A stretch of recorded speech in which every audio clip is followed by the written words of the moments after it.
Most women have been taught that to be desired, they must be pleasing. But what if the truth is exactly the opposite? Most women live in exile from their own power. They do not even realize it. How subtly, how seductively they were trained to abandon themselves. Smiles when they wanted silence, nods when they felt no. Availability when their souls screamed to disappear. And somewhere, in the quiet ache of those small betrayals, their mystery was lost. She becomes too soft, too eager, too easy to reach, and something ancient within her begins to dim, because deep down she senses what the world never taught her, that desire does not arise from comfort. It is born from friction, from tension, from the sacred space between come here and not yet. The feminine that is remembered forever is not the one who is always kind, always patient, always there. She is the one who vanishes when expected, who is silent when questioned, who watches not because she is unsure, but because she is sovereign. She is not playing games. She is obeying something far deeper than strategy, the rhythm of her own soul. This woman, the unforgettable one, holds the archetype of the wild lover. She is not reckless, she is precise. She does not offer her energy carelessly because she knows the cost of her light. She has walked through her shadows, and in doing so she discovered a truth that most never dare to speak. You do not become desirable by pleasing men, you become desirable by pleasing your soul. Desire, real desire, is not about lust, it is about gravity. And gravity only forms around something dense, something deep, something not easily moved. That's why the woman who dares to hold her silence, who resists the compulsion to always respond, who honors her own time, becomes a magnetic field a man cannot escape. But understand this, the pull he feels toward her is not just for her body, it is for the symbol she becomes in his psyche. Jung understood that every man carries an inner feminine, the anima. She is not just soft, she is not just nurturing, she is also dark, unknowable, elemental. When a woman lives from that place, the place of depth, of boundaries, of mystery, she awakens that anima in him, and suddenly he sees her not just as a woman, but as the woman, the forbidden one. Not because she is cruel, but because she cannot be possessed. She evokes myth, Persephone who descends and returns as queen, Lilith who refused to bow. These aren't just stories. They are codes in your feminine DNA. They awaken in you when you stop apologizing for being intense, when you stop explaining your silence, when you stop fearing that walking away will make you lose him. Because here is the secret no one told you. He desires you more when you stop needing his desire. When you disappear, he feels your absence as hunger. When you delay your reply, his mind spirals. When you say no, not from punishment but from inner alignment, he awakens. The masculine does not grow when everything is easy.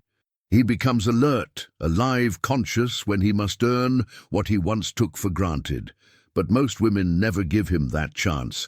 They collapse into the role of the pleaser, always available, always responding, always open. And then they wonder why the fire dies, why he stops chasing, why the man who once seemed enchanted now barely looks up. Because desire dies in overexposure. But you can choose a different path, the path of the sovereign woman, the woman who can walk away, who can hold a man in her gaze, then turn her back without flinching, who understands that silence can be more seductive than speech, that absence can be more intimate than presence. She is the storm and the eye of the storm, the wound and the healing, the test and the reward. And when a man meets her, truly meets her, he never forgets. There is something primal that awakens in a man when he encounters a woman who cannot be predicted. She is not erratic, she is unreadable. She is not cold, she is sovereign. And it is precisely because she does not orbit around him that he begins to reorient his own axis, not toward control, not toward conquest, but toward reverence. The Stoics taught us that desire is not found in what is easy, but in what must be earned. Seneca warned that attachment to the fleeting leads to suffering. And this is the tragedy of the modern woman. She has been taught to give herself away before he has earned the right to even witness her depth. You were not meant to be convenient. You were not born to be the soft landing for a man's inconsistency, the balm for his insecurity, the container for his chaos. You were born to remember yourself, to walk in such alignment with your soul that your mere presence demands respect, not because you ask for it, but because your energy makes disrespect impossible. The forbidden behaviors that ignite lasting desire are not games. They are acts of remembrance. They are the traits of a woman who no longer negotiates her worth.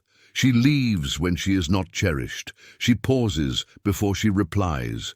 She withholds not out of manipulation, but because her energy is currency. She knows that proximity to her is not a right.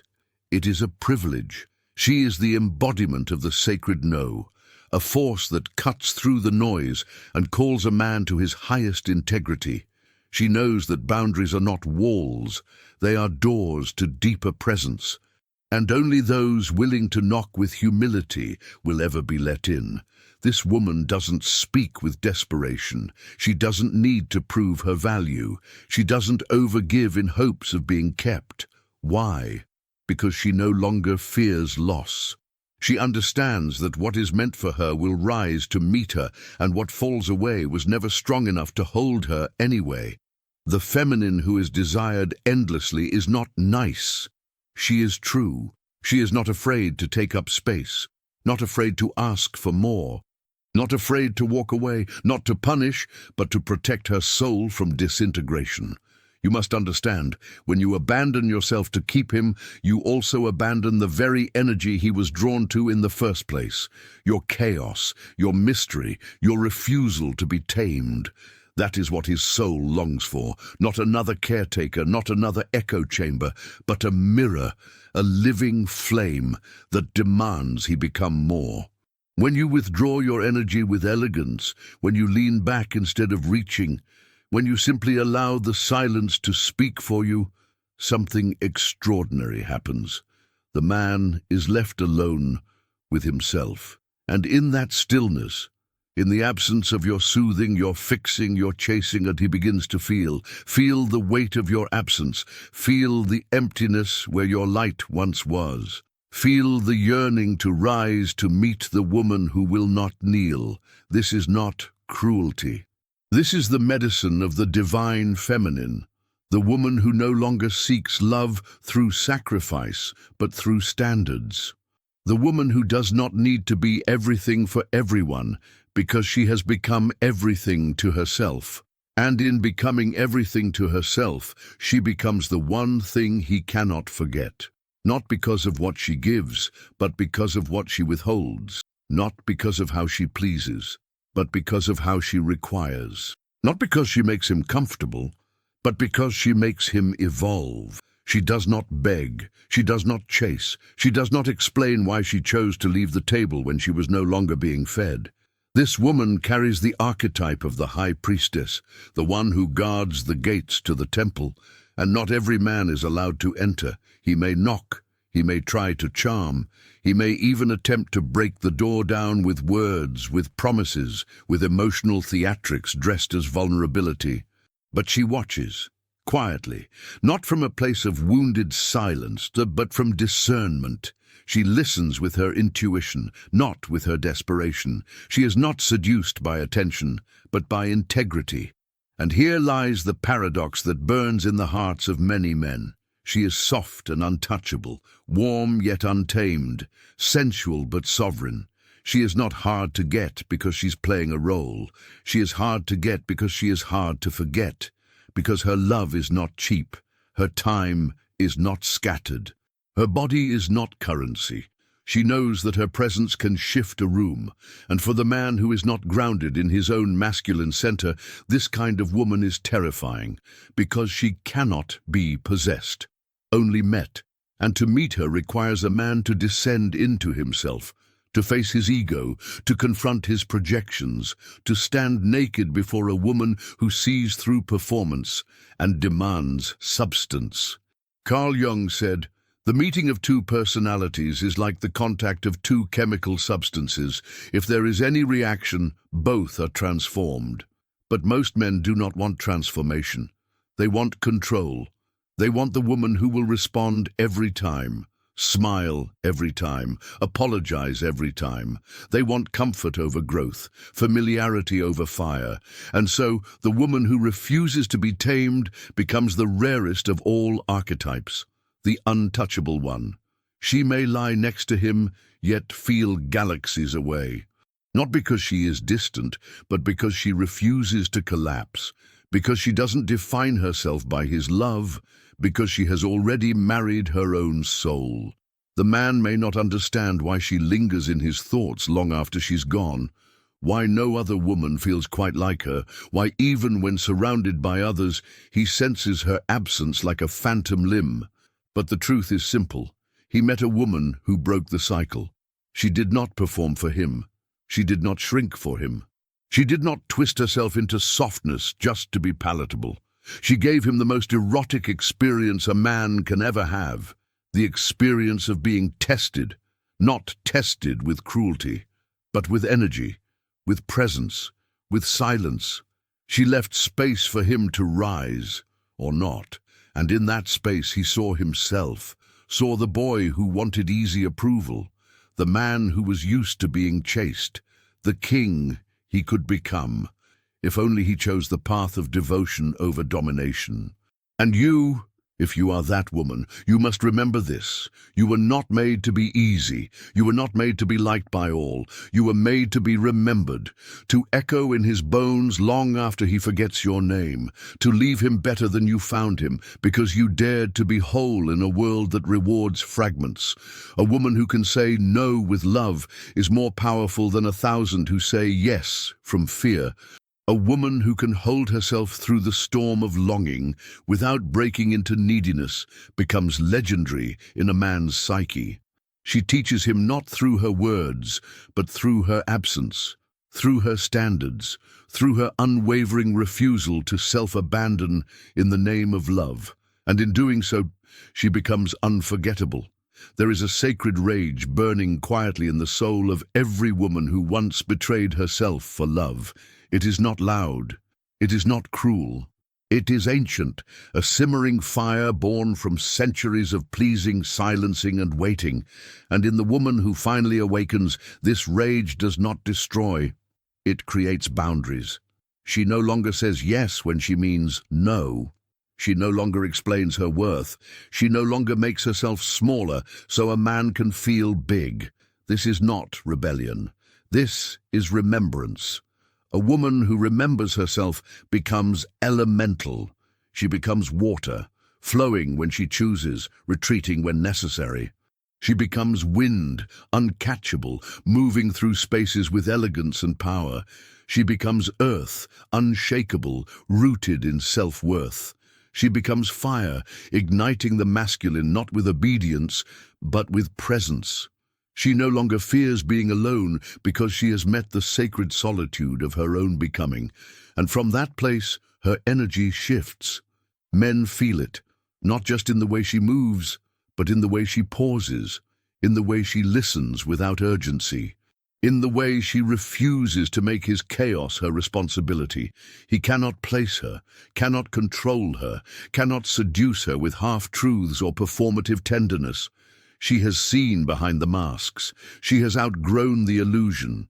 She no longer confuses intensity with intimacy. The Stoics spoke of self-mastery, the ability to command one's own reactions, to walk through fire without being consumed. And this woman, rooted in both her sensuality and her silence, embodies that mastery. She does not react, she responds. She does not plead for clarity. She creates it through her standards. She does not demand love. She evokes it through her refusal to abandon herself. And this, more than beauty, more than charm, more than even sex, is what makes a man desire her forever. Because in a world full of women seeking validation, she is the one who requires evolution. She does not need a man to make her whole.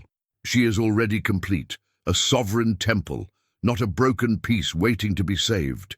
And so, when a man enters her field, he feels two things: desire and fear. Desire because she offers the mystery his soul craves.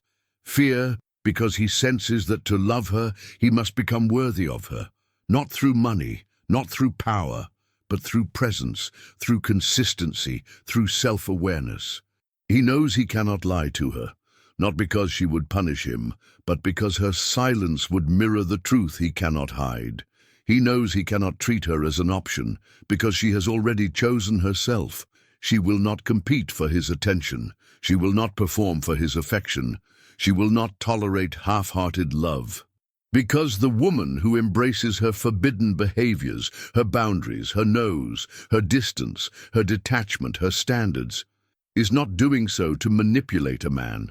She's doing it to protect the temple of her soul. And the man who sees that temple, truly sees it, will do one of two things. He will run, or he will rise. And when he rises, when he approaches her not as a conqueror but as a devotee, she meets him, fully, softly, unapologetically, not because she needs to be chosen, but because she knows her choice is the power. To desire is to remember, and no man forgets the woman who moved like a mirror and a mystery in the same breath, who revealed nothing she did not wish to, yet made him feel everything he never expected. She didn't offer herself on the altar of his ego, she offered herself to her own becoming, and in doing so, she became the very thing his soul could not stop seeking. But she knows something he doesn't, not yet.